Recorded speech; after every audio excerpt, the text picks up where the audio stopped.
नमस्कार, good evening, सत श्री अकाल। आप सब कैसे हैं? Sudev is back with another episode of his podcast. I have been travelling in the last few days Delhi, Ludhiana, Amritsar. काफ़ी बार मैं ये रूट करता हूँ, मगर इस बार स्पेशली मैंने जो दिल्ली कटरा हाईवे के बारे में काफ़ी कुछ सुना था, तो मैंने सोचा क्यों ना इस हाईवे पर ट्रैवल करके देखें। और इस हाईवे के बारे में मैं ये आपसे कुछ चीज़ें शेयर करना चाहता हूँ। I am sharing my experiences, my observations and what I feel the current status of this highway is. So पहली बात, ये चलता कहाँ से है? जो दिल्ली का वेस्टर्न एक्सप्रेसवे बना हुआ है, जो सोनीपत से रोहतक होते हुए मानेसर आता है, ये एक्सप्रेसवे चलता है रोहतक और खरखुदा के बीच में। वहाँ एक इंटरचेंज बनाया जा रहा है जहाँ से ये एक्सप्रेसवे टेक ऑफ करता है। वो इंटरचेंज अभी तैयार नहीं है, वहाँ थोड़ी डाइवर्जन है, मगर एक बार आप एक्सप्रेसवे पर आ जाते हो तो आगे काफ़ी अच्छी तरह ये एक्सप्रेसवे बना है। तो डाइवर्जन क्यों अभी है? क्योंकि इसका जो टोटल क्लोवर लीफ है, clover leaf means interchange without any lights, वो अभी अंडर कंस्ट्रक्शन है। कुछ ब्रिज बन रहे हैं, कुछ जो लूप्स होते हैं वो अभी बन रहे हैं। तो एंट्रेंस के लिए आपको थोड़ा सा टोटल वेस्टर्न एक्सप्रेसवे को थोड़ा सा डाइवर्जन लेना पड़ता है और वहाँ से लेफ्ट को ये टेक ऑफ करता है अगर आप रोहतक से सोनीपत की तरफ जा रहे हो, और राइट को अगर आप सोनीपत से रोहतक की तरफ जा रहे हो। वहाँ से ये एक्सप्रेसवे नॉर्थ वेस्ट डायरेक्शन में जाएगा और कनेक्ट करेगा all the way to Katra. अब जम्मू कटरा तो है ही है, मगर ये एक्सप्रेसवे और कौन कौन से मेजर सेंटर्स के लिए हमारे लिए यूज़फुल रहेगा? एक रोहतक, जो थोड़ा साइड में रह जाता है, मगर मेजरली लुधियाना, जालंधर, अमृतसर, गुरदासपुर, ये जो शहर हैं, पठानकोट एंड ऑफ कोर्स आगे जम्मू कटरा, ये जो शहर है मेजर, इस एक्सप्रेसवे के कारण बहुत पास हो जाएंगे in terms of time. Distance भी कम होगा क्योंकि ये ऑलमोस्ट स्ट्रेट है। अगर आप मैप पर देखोगे तो जो दिल्ली से लुधियाना रास्ता जाता है वो पहले नॉर्थ जाता है टिल ऑलमोस्ट अंबाला और फिर वेस्ट को टर्न करता है। अक्सर मैं दूसरा हाईवे यूज़ करता हूँ जो रोहतक, जींद, संगरूर से होता हुआ अमृतसर जाता है और फिर वहाँ से गुरदासपुर होकर पठानकोट जाते हैं। वो भी थोड़ा ज़्यादा वेस्ट को चले जाता है। ये हाईवे सीधा जाएगा तो डिस्टेंस कम होगा। ऑब्जर्वेशंस, सबसे पहला थोड़ा डिसअपॉइंटमेंट ये है कि ये एक्सप्रेसवे सिर्फ दो लेन हैं दोनों तरफ। इतना ट्रैफिक आगे इस एक्सप्रेसवे पर होगा, उसके मुताबिक 2 लेन दोनों तरफ होना थोड़ा कम लगता है मेरे को। कम से कम 3 लेन होने चाहिए थे, इतना ट्रैफिक इस हाईवे पर रहेगा। अब जो है वो है, मगर प्लानिंग में 3 लेन होते तो ये हाईवे बेहतर रहता। अभी क्योंकि ट्रैफिक नहीं है तो ये भी बहुत अच्छा लगता है। ये आप फोटोज देखिए, हाईवे पर मार्किंग्स, हाईवे पर कैट साइज, हाईवे पर एसओएस फोन्स, हाईवे पर रैंप एंड हाईवे पर रेस्ट स्टॉप्स, ये सब कुछ बना हुआ है पर मार्किंग्स। हाईवे में कैट साइज रात को ड्राइविंग के लिए बहुत अच्छे हैं, दिन में डायरेक्शनल मार्किंग्स, डिस्टेंस मार्किंग्स, सब कुछ बहुत अच्छे हैं। मगर एनएचएआई को ये सोचना चाहिए कि जो मार्किंग लग रहे हैं रिफ्लेक्टिव हैं और रात में वो थोड़े से बराबर नहीं दिखते हैं।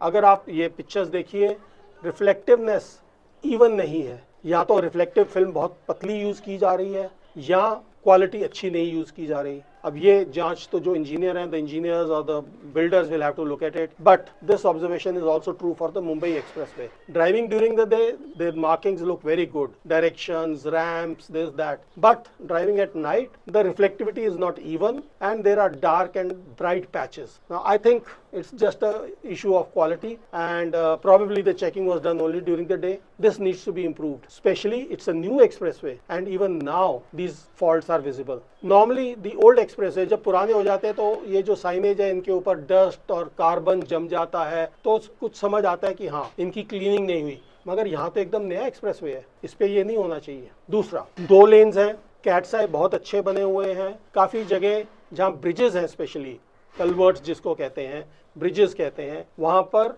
Solar charge blinking cat's eyes हैं और नॉर्मली बाकी कैट साइज तो हैं। अब कैट साइज क्या होता है, काफ़ी लोगों ने मेरे को ये पूछा, जो छोटे छोटे रिफ्लेक्टर सड़क के ऊपर दबे होते हैं और उनके ऊपर थोड़ी सी रिफ्लेक्टिव पट्टी लगी होती है जो हमारी लाइट को रात को रिफ्लेक्ट करती है। एंड क्योंकि वो थोड़ा थोड़ा ऊंचा होता है हाईवे से, तो जब आप लेन चेंज करते हैं तो आपको ये भी पता चलता है कि आप लेन चेंज कर रहे हैं। It's a slight wake up if you are not paying attention that you are drifting from lanes. तो ये कैट साइड लगातार लगे हुए हैं।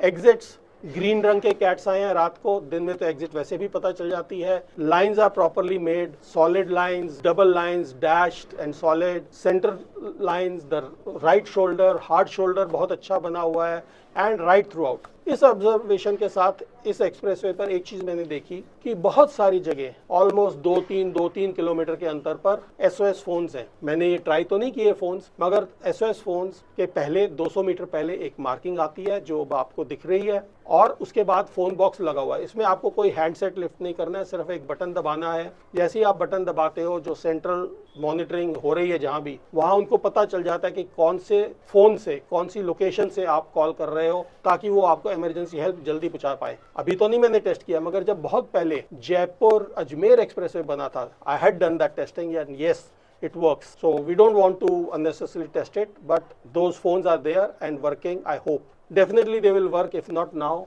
once the highway is fully functional. Coming to functionality in a while. उससे पहले एक बहुत दुखद, painful thing to say, but are we really ready for such expressways? See this images. The SOS phones have been vandalized. उसमें कुछ नहीं है. They're just a couple of wires and maybe a solar charged battery, but they've been vandalized by local people. ये देखते हुए तो लगता है यार, we don't deserve expressways. We don't deserve facilities. As a citizens, we are not responsible for the things that government does for us. We treat civic assets as something to be played with, something to be destroyed. हम अपने tax के पैसे को ही destroy कर रहे हैं. Please think about it. Please spread this information. But it was a little saddening to see this. So coming to the other aspect, this highway is not complete yet. Toll booths are operating, but I did not get any charge on my FASTag. It recognized my FASTag, it opened, but I didn't get any charge. So was it a glitch, or is it just that because it is not fully operational yet, it is just being function tried? Don't know. Highway अभी सिर्फ कैथल के पास तक जाता है, उसके आगे ये नहीं बना है। तो उसके बाद आपको यहाँ तो उतरकर कैथल, अंबाला होते हुए पुराने NH पर जाना पड़ेगा, या फिर उतरकर आप निर्वाणा, खनौरी तक जा सकते हो। अब निर्वाणा और खनौरी के बीच में as it is farmer agitation के कारण बॉर्डर के ऊपर बंद है, तो विलेज रोड से होकर आप खनौरी जा सकते हो, जो रफली 20-25 किलोमीटर की विलेज रोड्स करनी पड़ती हैं। 5-6 डेंसली पॉपुलेटेड विलेज आती हैं, कुछ रोड खराब हैं, और खनौरी के बाद फिर आप जींद, रोहतक, संगरूर, बरनाला हाईवे है, आप उसके ऊपर जुड़ जाते हो। वो भी बहुत बढ़िया डिवाइडेड हाईवे है, एक्सप्रेसवे नहीं है मगर हाईवे है, और उसके ऊपर भी काफ़ी कम ट्रैफिक है, सो आप अच्छी स्पीड मेंटेन कर सकते हो। छोटा स्ट्रेच है मोगा के आसपास जो सिंगल कैरेज वे है, मतलब double lane but single carriageway, no divider, बाकी सारा डिवाइडेड है, टोल्ड हाईवे है, so maintain very well. And उसके बाद आप बरनाला, तरन तारन और अमृतसर बाईपास से होते हुए गुरदासपुर और आगे पठानकोट, जम्मू जा सकते हैं। होपफुली आगे के पोर्शंस भी खुल जाएंगे तो ये कनेक्टिविटी बढ़ जाएगी। अंडर कंस्ट्रक्शन में एक और प्रॉब्लम है, आप इस हाईवे पर जाएंगे तो एक ध्यान रखिए, अभी रेस्ट स्टॉप्स की जगह मार्क हो गई है मगर रेस्ट स्टॉप ऑपरेटिव नहीं है। रेस्ट स्टॉप पर कुछ टॉयलेट्स, कुछ स्टॉल्स, कुछ बिल्डिंग अभी नहीं है। सो दिल्ली से लेकर कैथल तक कुछ नहीं मिलता। सो ये आपको ध्यान रखना है, स्पेशली अगर आपके पास फीमेल पैसेंजर्स हैं तो there is no restroom also available. You have to get off at Kaithal and either go to Kaithal, find some restaurant, dhaba or something, or get off towards Nirvana as I said, and then find some conveniences and refreshment places, chai wala place there.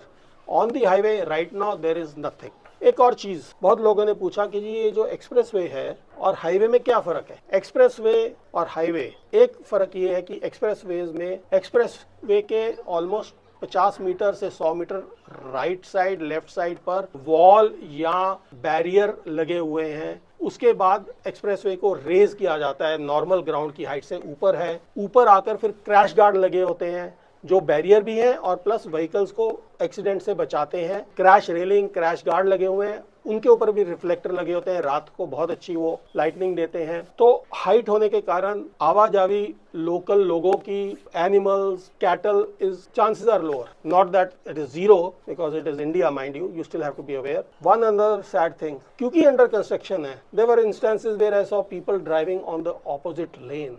This needs to be punished severely. कुछ kilometre बचाने के लिए लोग उल्टी तरफ चला लेते हैं, हाईवे पर भी, एक्सप्रेसवे पर। एक्सप्रेसवे पर ये होना कम देखा है मगर हो रहा है, और ये अगर अभी पुलिस कंट्रोल नहीं करेगी तो दिक्कत होगी, क्योंकि स्पीड ज़्यादा है और उल्टी तरफ से आना, एक्सीडेंट्स एंड हॉरिबल एक्सीडेंट्स बहुत ज़्यादा होने के चांसेस हैं। एक चीज़ अच्छी दिखी, कुछ ट्रक वाले जो इस एक्सप्रेसवे पर चल रहे थे, दो रिफ्रेशमेंट एरियाज नहीं बने हैं, रेस्ट स्टॉप नहीं बने हैं, मगर उनके रैंप बने हुए हैं, ऑफ रैंप, ऑन रैंप। तो ट्रक वाले साइड रैंप में जाकर अपनी गाड़ी खड़ी करके सो रहे थे, which is good. Hard shoulder पर मैं बार बार कह रहा हूँ, पहले भी एक्सप्रेसवे के वीडियो में मैंने बोला है, हार्ड शोल्डर पर मत गाड़ी खड़ी करिए।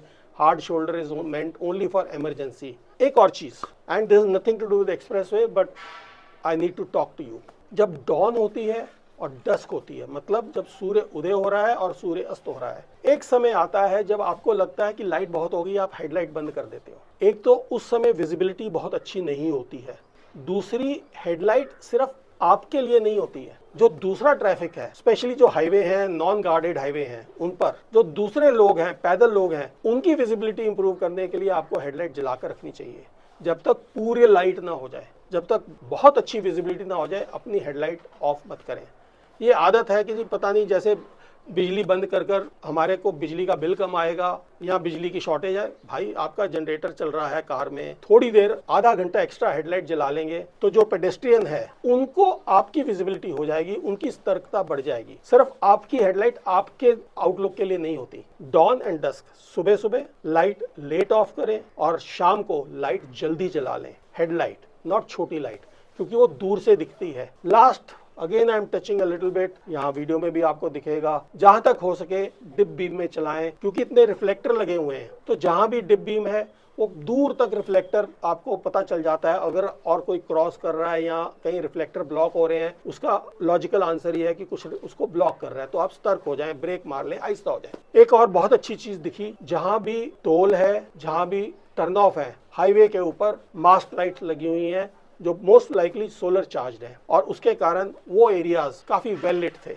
विच इज वेरी गुड थिंग। जो major toll entry exit points हैं उनके ऊपर कई जगह हाईवे में शेवरॉन मार्किंग है। अब शेवरॉन क्या होते हैं? वी मार्कर्स होते हैं जो सड़क के ऊपर हर 50 मीटर पर लगाए जाते हैं, और ये कोड, हाईवे कोड, यूके में भी, जर्मनी में भी, यूएसए में भी सब कहते हैं कि 100 मीटर की दूरी बनाकर चलिए जब आप हाई स्पीड पर चल रहे हैं। क्योंकि ब्रेकिंग ये नहीं होती कि अगला ब्रेक करेगा मैं भी ब्रेक कर लूंगा। ब्रेकिंग ये होती है कि अगर अगला एकदम डेड स्टॉप हो जाता है किसी भी कारणवश, are you able to save yourself? So इसलिए रिकमेंडेड है 100 मीटर का डिस्टेंस, 2 शेवरॉन का डिस्टेंस रखें between yourself and the car ahead of you. मगर आई एग्री कि यहाँ ट्रैफिक ज्यादा होता है, ये हमेशा मुमकिन नहीं होता, मगर जहां तक हो सके keep yourself safe by keeping distance. I will touch one more aspect of highway and expressway driving in a different video on how to go slower but reach faster, और at least reach equally fast in the next episode. तब तक के लिए be safe. मेरे इस छोटे से ज्ञान वाले एपिसोड को लाइक करें, लोगों से शेयर करें अगर आपको पसंद आए, नहीं तो कमेंट दें कि आपको और क्या कवरेज चाहिए। Till then, see you, bye bye, अलविदा।